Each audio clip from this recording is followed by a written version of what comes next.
Hello, everybody, and thanks for joining us for this special live session. I'm Itzik Amiel, and together with my friend Rabbi David Schwartz, we are excited to kick off our first standard episode of 2024.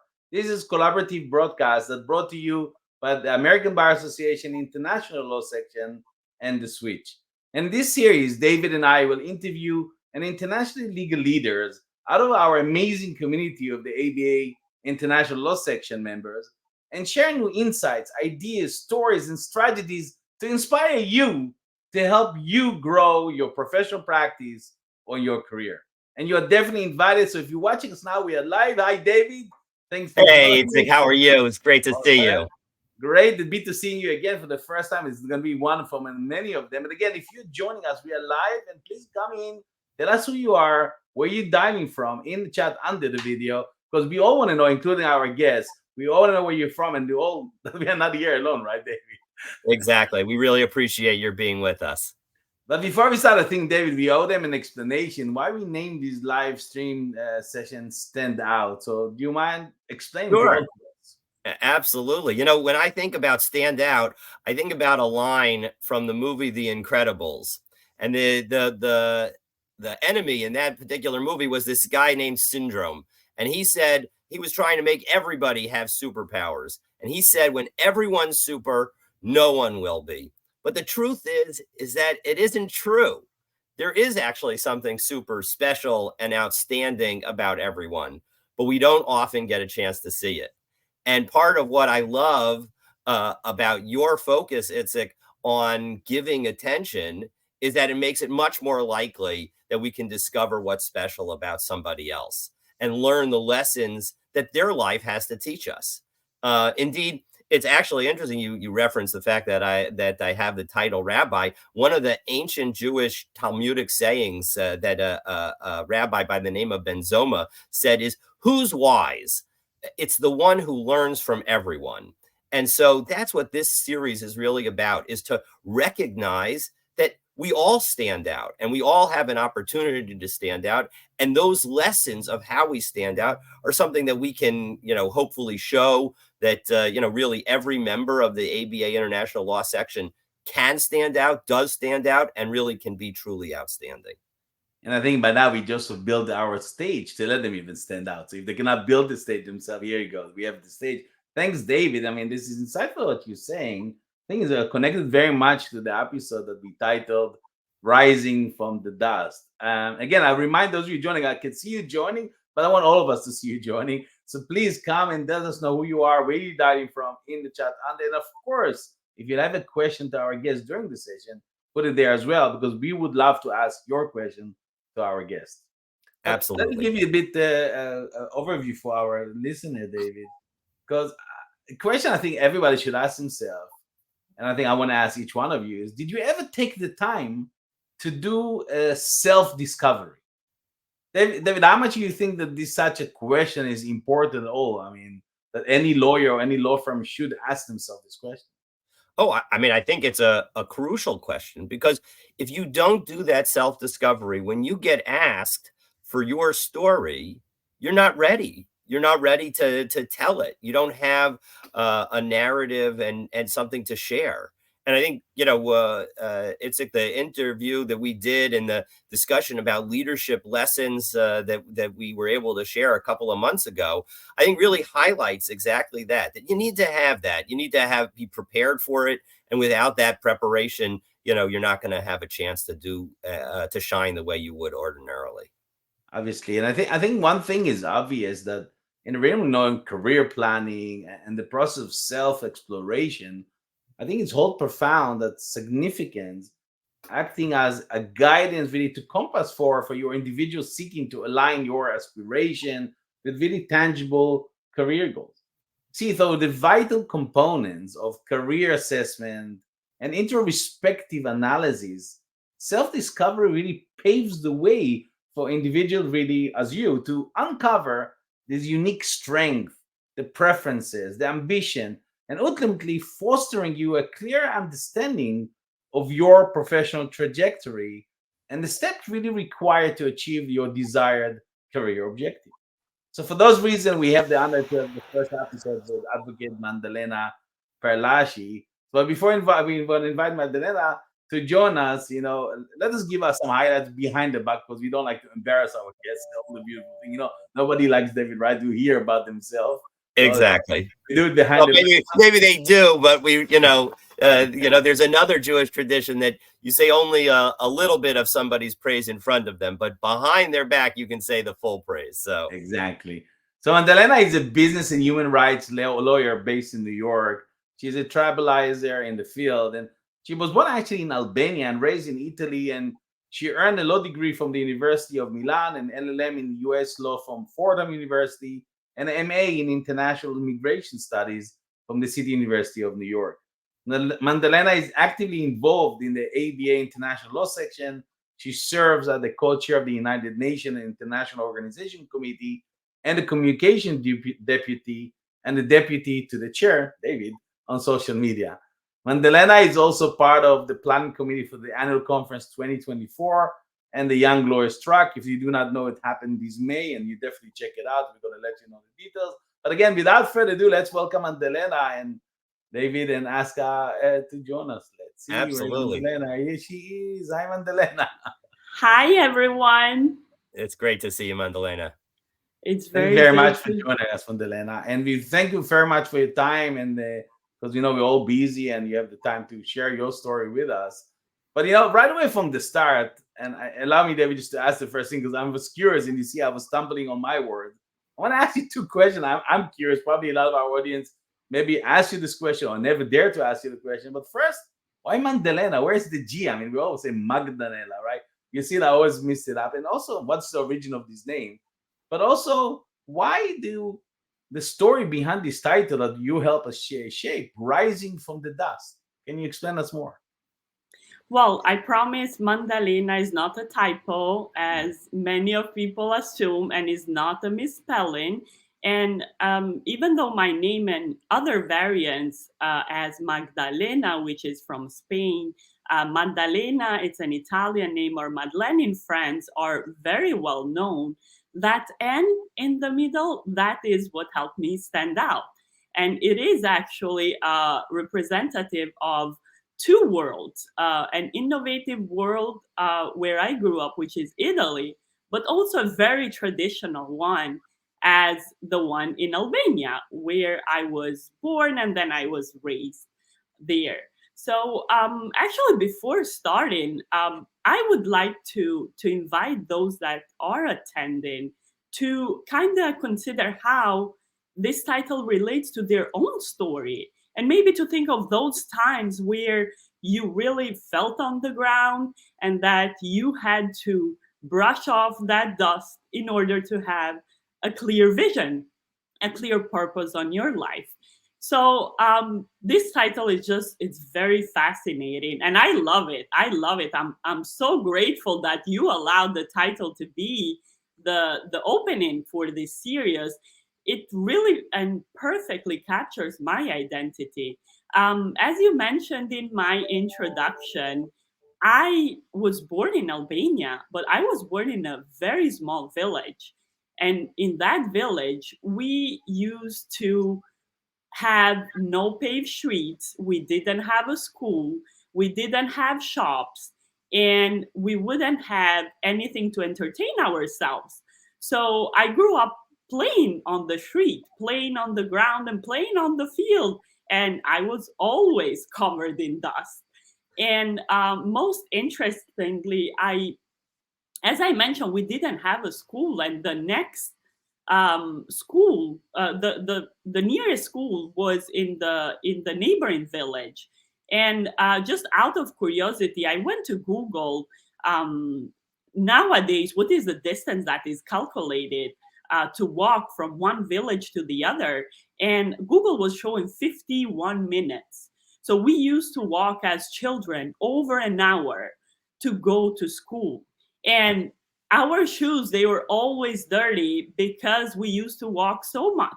But back then, even though we didn't have much, we used to share everything, including happiness, and we were grateful to just be able to go to school. um, this is Rising from the Dust is just, it's a title that I have in my heart so much, because it was only at the age of 12 when I had to leave the village, when I had to leave that dust and brush that dust away, that I realized the disparities in the living condition. While it was very normal for us to walk so far to go to school, we didn't have the resources, we didn't have the institutions. And it was a really a switch moment, if I can tell, at the age of 12, moving from one country to another, from a small village to a big city in Italy, that I realized the lack of institutions, the inaccessibility of education, and the lack of resources. Those are elements that really shape our future. And if my parents didn't decide to have a better life in Italy, I wouldn't be where I am. So, yes, I had to brush off that dust in order to have a clear vision of my future. And nowadays, as you mentioned, being a co-chair of the UN and international organizations committee, I was able to keep up with those promises and those goals that I had at the beginning. And we do have the global goals, the 17 global goals that we raise awareness and then take action on. And interestingly, I have two pins. And in those two pins, global goal number 4 is access to quality education, and global goal 16 is peace, security, and strong institutions. So this is how Raising from the Dust has shaped my academic and professional career. Wow. Wow. Thank you, Thanks Mandlaena. very much for sharing. I mean, I just want to give one comment, David, if you allow me. I mean, Please. just back to the name. I mean, I'm always of a rule. If somebody made mistake when they answer an email of mine, I will not continue conversation with them, because if they don't know how to copy paste my name, is the most sweetest things, Dale Carnegie said, of every human being. So that's why those of you who write your email, pay attention how to write them. Do they make the mistake again and again and again and never learn? Maybe they don't really care about you. So it's starting there. But and I think also, without the doubt, your story from rising from the dust. I mean, I think when people would stay with us at the end, probably we have the feeling that you leave people in the dust, not rising from the dust. But we're going to see soon what's happening. David, back to you. Yeah, no, absolutely. I mean, wow, Mandalena, thank you so much for sharing a little bit about your background. I wonder, you mentioned 2 of the 16 goals. I wonder whether you have certain, values and goals that you developed, from a young age that have helped sort of guide you in finding your path in life. And, whether it's those goals, and maybe you can share a little bit more about how they've guided you, or other goals that you have and value. Absolutely, absolutely. Now I am able to name those goals. Back then, I didn't know. I just had to figure out. So, as I mentioned, moving from one country to another, it was really a key moment for me. I kind of knew at the age of 12 that I wanted to become a judge, because I thought the judges, they saved lives, and seeing the inequalities in the living conditions of other people and inaccessibility to the main resources, that actually always stood in the back of my mind.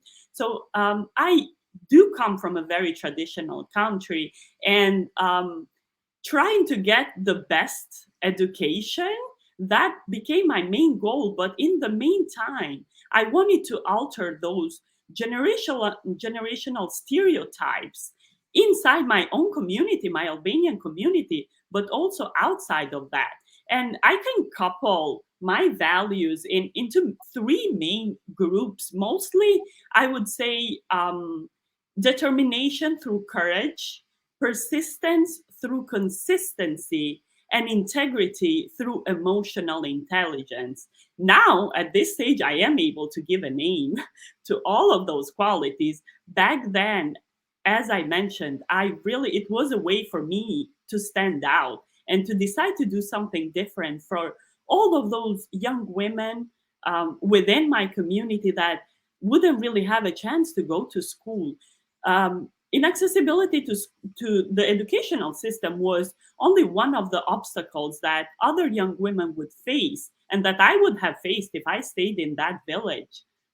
But also the fact that I decided to pursue my academic career and decided to study law, well, that was pretty uncommon because in my village, no one ever studied law. No one ever focused on a legal career, not even the male components of our generation.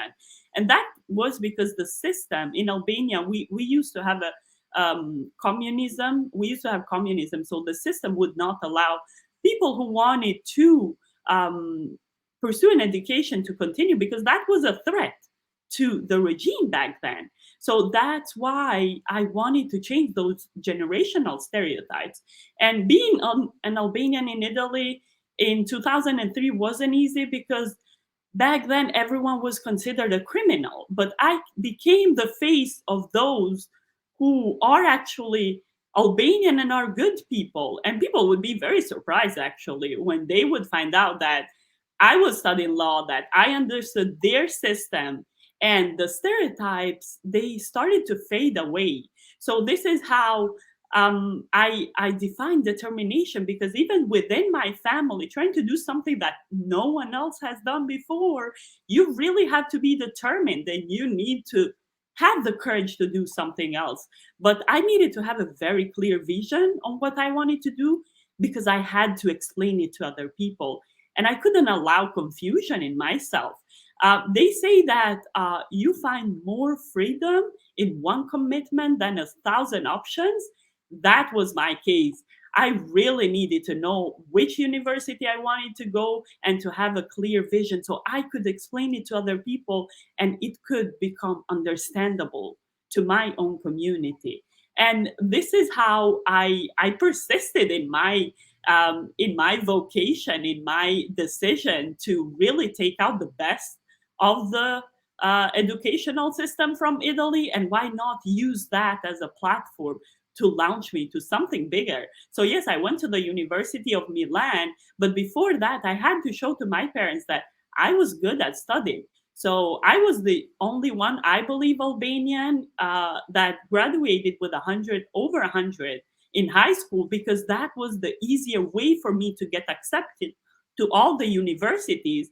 And this is how I took off some obstacles that would have been an excuse for my family maybe to not allow me to continue education, because it was an unknown field. It was an unknown field, and you really need a lot of courage. So I persisted in my pursuit to education and trying to become a role model for other young girls back then. And I remember some of the families coming to me and just listening to my story, and I would convince them to allow their children to continue education. So I really started in my little community, and this is how all of us should start. Everyone starts from the bottom, but if you are able to make a difference in one person's life, you actually have achieved a lot. And I had to be consistent, because for me, going to the University of Milan, which was great, I needed to use that as a platform for something bigger, because I wanted to have access to the international arena. So what I did was, besides being one of the few Albanians that graduated from a 5-year law university, I wrote my thesis in English, but I had to present it in front of an Italian commission that was specialized in civil and penal law and knew nothing about the theme of international human rights and refugee that I was presenting. But I used that for me to give me access to something better. And this is how I came to the US. So integrity, meaning being aware of your own values and principles, and then also being aware of how your actions impact others. This really has been accompanied during my entire development, from a personal point of view, but also from a professional point of view. And this is how I the US, because I allowed myself to have a long vision. I needed to have a longer arena to expose myself, because starting from the bottom, then you need to move up the ladder and in order to become an inspiration for other generations. So these are the main goals, and these are what today, and I hope in 20 years, are going to accompany during my entire career development. And let's remember that the definition of success is very subjective. I hope my definition of success is going to change in 20 years, and it is probably. And I will want to look at this registration to test myself and how much I have changed, and probably I will change in the future. But being able to live with a purpose at any stage of my life, but being steadfast on my ethical ideals and principles, that is what success means for me. Wow. Well, I mean, it's so important to live a purpose-filled life. It really helps create a sense of mission and where you're going. I love the way you phrased those three different lines: the determination through courage. But I didn't get the other two, and I want to make sure that I record them, and that if anybody else missed the others, that they have a chance to hear them again. So the first was determination through courage. What were the other two that you mentioned?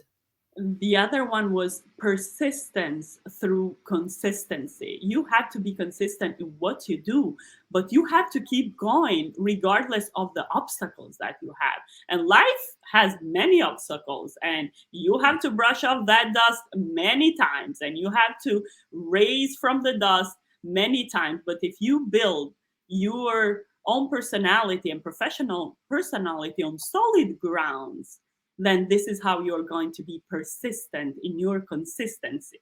And Wow. the third one is the one that I love the most, which is integrity through emotional intelligence.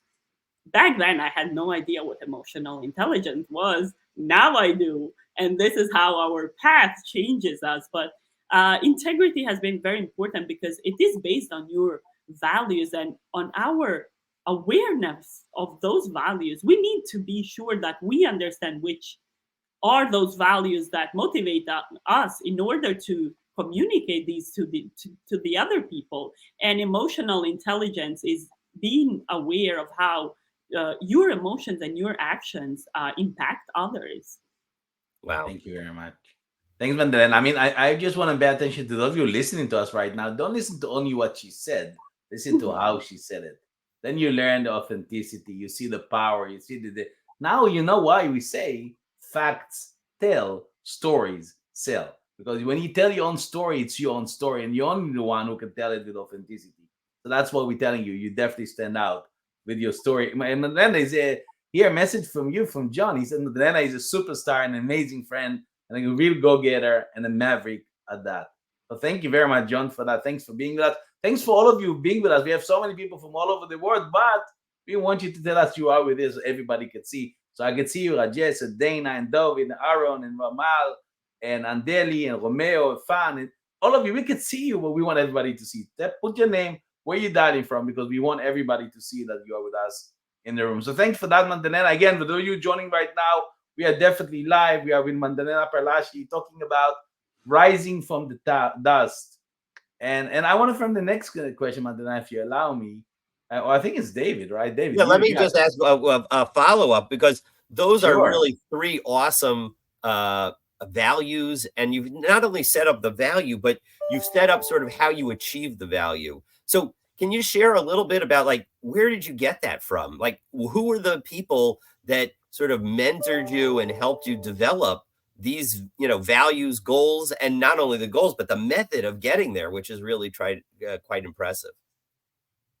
Well, for sure, being the only one from the village to pursue this particular path, I don't know. At the age of 12, I found out I wanted to do something for other people because I had these gifts and these skills that would have allowed me to do that, right?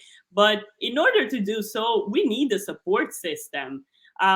Even if you plant the seed, and just going back to the village, I love that. If you plant a seed and you plant it, if the ground is not the right ground and the soil is not good, you are not going to flourish. So I am a product of my support system. I call the people who inspired me my support system. And these are categorized in three groups. The first one is family, of course.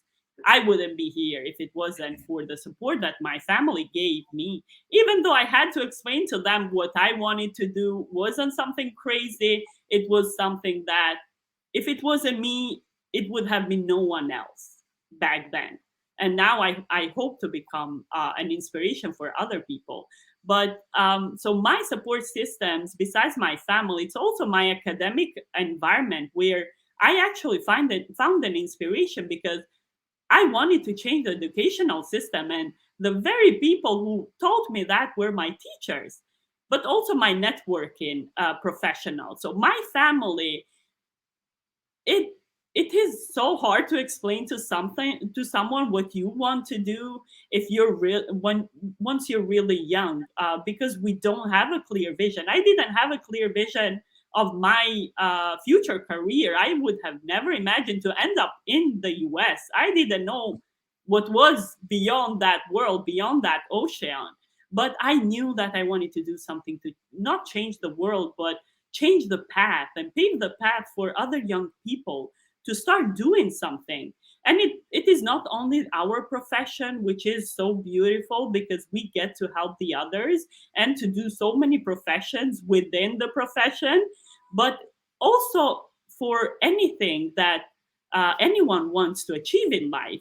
And I always say that you really need to pursue what you're good at it. And I was good at studying, I was good at communicating. So my family really stood there once they understood the value, and I showed them by graduating with 100 over 100, by being the only one to graduate from a top Italian university with 103 over 110. They were like, they had to accept it because the proof was so consistent that they could have done that, but because they really saw the passion that I had, and also the dedication, because you need to have a lot of dedication in order to be persistent. They really supported me in all the ways. My parents, they didn't go to school, they didn't have a chance to, but they moved to another country in order to allow me to do that. And my brothers as well, when I had to study until late, they were up with me because we used to just have one room and sleep in the same room. I would say my grandfather, he was a very authoritative figure. And what I learned from him, he passed away, but he always would tell me, preserve your mind, because he knew how much study was required, especially to study the system of another country and then of another country again. And just being precise and communicate clearly, this is what my family has told me, because I had to learn that to do with them in the first instance. So communication has been very important, and also working hard but keeping those principles steadfast, never changing your values in your way. New York is huge, honestly. I went from a small village to a huge city, and if you don't have a strong foundation, you really get lost. So I'm so grateful I am here, and it is because of my family that I am here. They were in the back, my entire support system, and they still are. They love that. They love to see me thrive. My academic environment, I always looked up at my teachers. I would think that they were second parents, and I was so fascinated by their knowledge. And actually, my teachers were those who saw the light in me when I didn't even know the abilities that I had. They really invested in me and they motivated me. Sometimes I would be like, I am just studying and I am supposed to study. I am supposed to be a great student. But they would see a different light in me and I wouldn't understand that.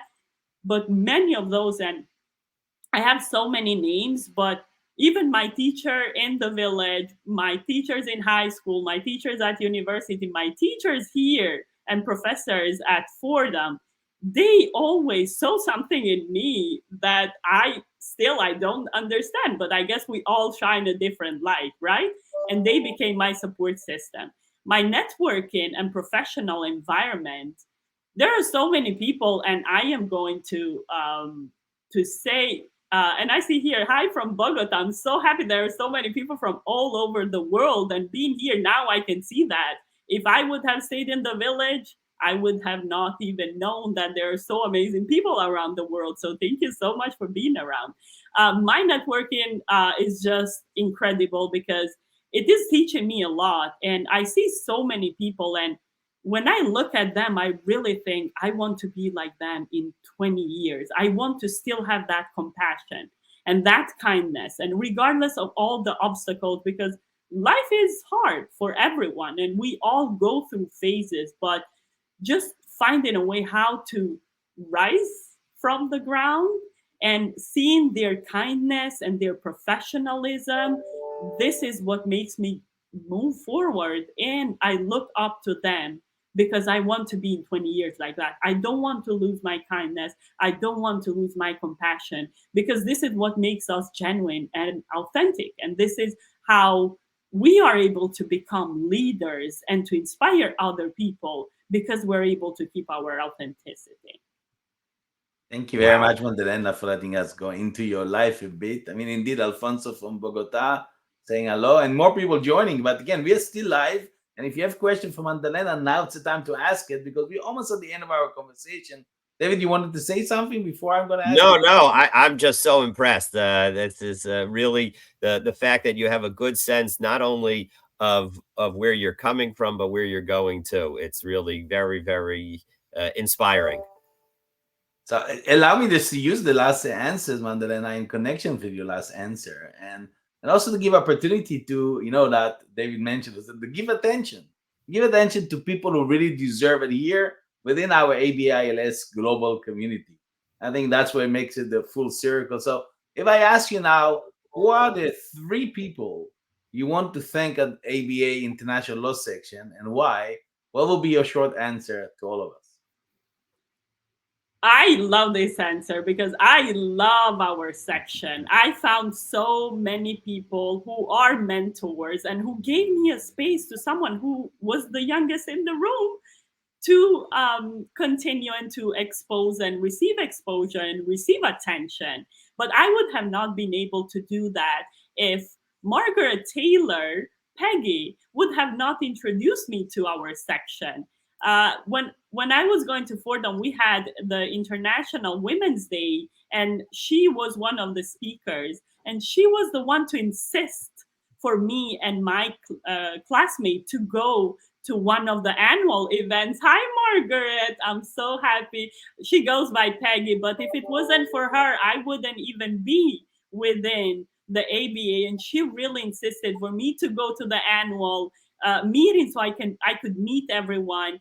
And this is how I got in. And Peggy has been an incredible supporter, and I keep collaborating with her with other committees. So thank you so much, Peggy. If it wasn't for you, I would have not met all of the amazing people that the ABA section of international law has. And Peggy introduced me to Angela Benson. Angela, you are amazing. Angela is a person who allowed me to navigate the section because I didn't know, being young and having so many committees, it is not easy, but she got to know me, and then she introduced me to all of these environments. Now I started with Law Day, with being part of the planning committee, and she just reminds me that when you really love your job, then you go above and beyond. And Angela has been going above and beyond, and I really needed some help at a certain point of my career, and I didn't know who to ask, and I just went to Angela. And it is true that when they say that you need a village to raise a child, but when something happens and Angela gets there, she makes sure to get things done. So thank you so much, Angela. I would have not navigated the section if it wasn't for you. And then the last person is my co-chair, Michelle Keys. Keith, she is just a sunshine. She is a mentor. I call her also my American mom. I am young to this country, and a lot of times I need guidance. New York is very big, and sometimes we do have those moments where our values get questioned. And Michelle is the person I go to, not only for our committee, but for so many things. She is a great mentor, and she has that. The first time that Angela introduced me to Michelle, um, when I saw her, I really thought, how can I be this kind my entire life while pursuing this beautiful profession that we do have? So I'm so grateful for all of these people who has introduced me to the section, who has made sure that I would stay in the section. And there are so many amazing people, especially when you go to these annual events and you see people coming from the entire world, really cities that I would have never thought. And they keep the same professionalism and the ethic values. You really want to be within this section, and that's why I am trying to bring more young people to the section, because you really can develop your personality as well while you are achieving your goals. Awesome, awesome, awesome answer. I think Javid also enthusiastic because he knows everybody you mentioned, I'm sure. So it's Exactly. great. Great. 100%. See the practice. I mean, I think everybody could see very clearly now that the practice of self-discovery really serves as a transformative, I could say, journey that really empowers individual to navigate your professional path with clarity, confidence, and absolutely with purpose. And some will call it rising from the dust, as you heard today. So I look if there's any question for you on the line because I don't see anybody. I think everybody's listening quietly. Don't ask it too embarrassed. Okay, first session, I understand. But I want to summarize this great session before if anybody asks question, that's not time to ask it. But summarize with a quote from Mahatma Gandhi, who said, "The only way to find yourself is to lose yourself in the service of others." I think that's very widely what both you actually and David doing. So that's why I like to be with those people because this is all about servant leadership. And when you're doing it, one day, you'll see all the thing and you say, "Oh man, thank God I did it so many years," because you cannot return the will.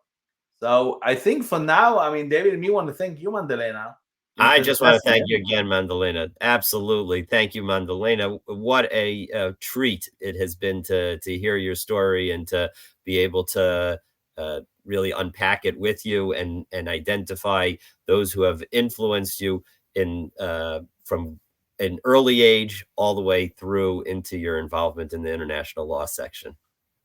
Thank you. Thank you Don't so leave much. us yet because Mandalena is just leaving us in a second. I don't know if you want to say something, but don't leave us yet. We're not closing it. We have some more things to share with you. Go ahead, Mandalena. I just wanted to leave with a line, and just going along with you mentioning Mahatma Gandhi. I would say be of service to others by paving the way for future generations and developing resources to assist each individual in shining their own light while being authentic. Remember that your story is what makes you a great professional, but most of all, a great human being. That's exactly what you did today. Thank you Oh, very much, awesome. Mandalena. Bye for Thank you, now. Thank you. Mandalena. I think you and David, we stayed alone here now in the room. So maybe we should have a few things behind the back of Mandalena. What do you think? How was it? Absolutely. Well, we have to unpack. I mean, there's so much, to say about it. I want to hear what you have, some of the thoughts that you took away, and then I'm happy to share a few things that I took away. But that was just amazing. She's really Sure. terrific. I think first, I think there's no doubt that Mandalena's story is a good evidence of that by embracing, the benefit, again, as I said, self-discovery, lawyers and everyone who listen to us can, and it's never too late, can unlock really the full potential and cultivate really deeper sense of self-awareness. And if you want to even chart a course toward fulfilling career goals that many people don't have, that resonate with their authentic self. And in fact, many of us really can sometimes feel stuck in our job, as you heard Mandela said, or unsure of what our next move should be. Perhaps we feel like we're just going through the motion, lacking a sense of purpose or fulfillment.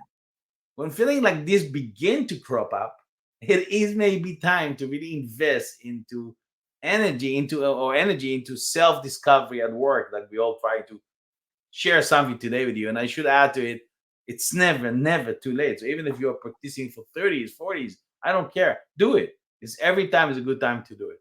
That's my reflection, David.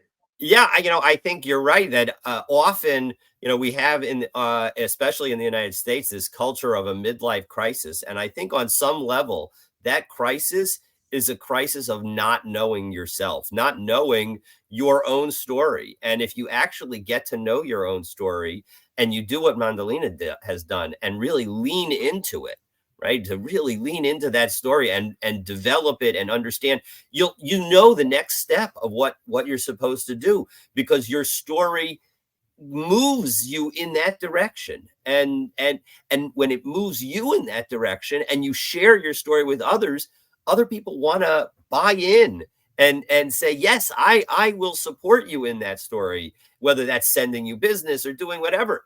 And so it's so, I just am so excited about having had Mandlaena as our first guest, because it really highlights essentially a message of the entire stand out mission that we're hoping to share. So that's the first one that I wanted to take away. What anything else that you wanted to share? I've got one or two other things that I wanted to mention, but I want to give you No, you can share, because I said everything I wanted. I just want to okay. make the waiting, see if everybody has a question. But in the meantime, go ahead.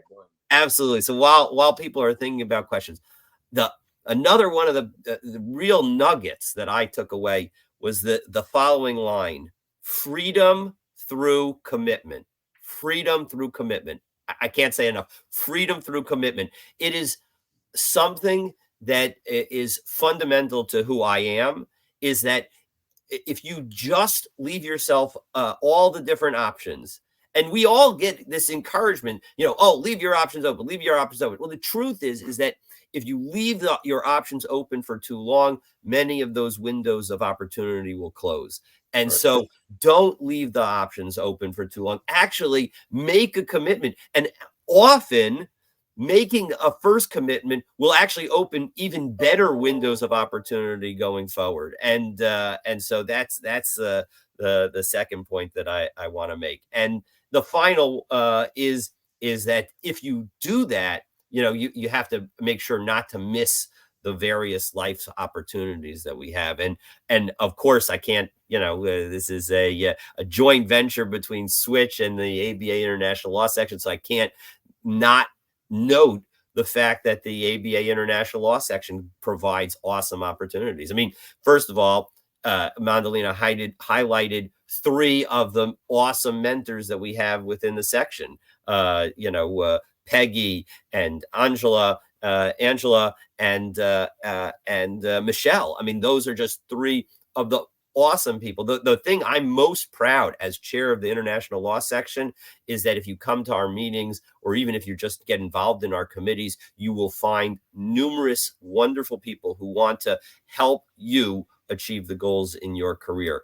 And so, when we think about not missing life's opportunities, don't miss the opportunity to participate in the International Law Section. And we've got some amazing conferences coming. I'll just quickly note, we got a conference in Houston about energy, with opportunities to meet with an astronaut and visit NASA and hear about the NASA's efforts to put energy on the moon in order to explore Mars, and talk about and go to the rodeo and network and meet people and engage, hopefully, in some great country dancing, etc., all in order to bring people together, because the more we get a chance to hear each other's stories, the better we're all off. So, and then, of course, as Itzik mentioned, and who I know he'll be there, the annual conference that we have in May in DC, don't miss the opportunity to join us there. And so we got lots of opportunities to participate and be involved. Those are the windows that will close. So don't miss them. And I'll turn it back over to you, Itzik. Thanks, David. Thanks very much. And I think those of you listening, I mean, two things. First, as David did today, write down things you learn, because otherwise you'll never learn anything. So next time you listen to us, take a pen and paper, write down what you hear, because maybe reflect your life. And the second thing, maybe, David, I'm thinking now, maybe for the next guest, we'll ask them not to repeat the same people if you ask them this question. So we'll get more opportunity to get more people get thank you for, etc. Absolutely. And we have more Absolutely. sessions coming your way, so don't miss it. I promise you, each one of them is new stories.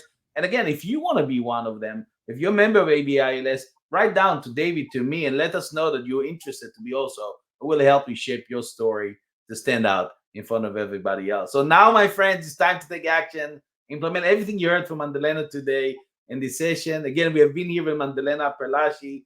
She is a business and human rights lawyer and a wonderful member and supporter of the American Bar Association International Law Section. And the last thing I want to do is I want to thank you, David, for this joyful first episode full of new insight and ideas. I didn't even pay attention. We want to do 30 minutes. We're almost on the 15 minutes goal, but it doesn't matter. I mean, it was wonderful. So thank you, David. Thank you, Itzik. Always a pleasure to be in any space with you, especially, including a virtual space. Awesome. And David and myself want to thank each one of you still sticking with us around, still being here, still listening. Even if you listen to the replay, it doesn't matter. Thank you very, very much. See everyone our next send out a live episode very soon. And for now, bye from all of us over here. Bye, everybody. Bye-bye, everybody.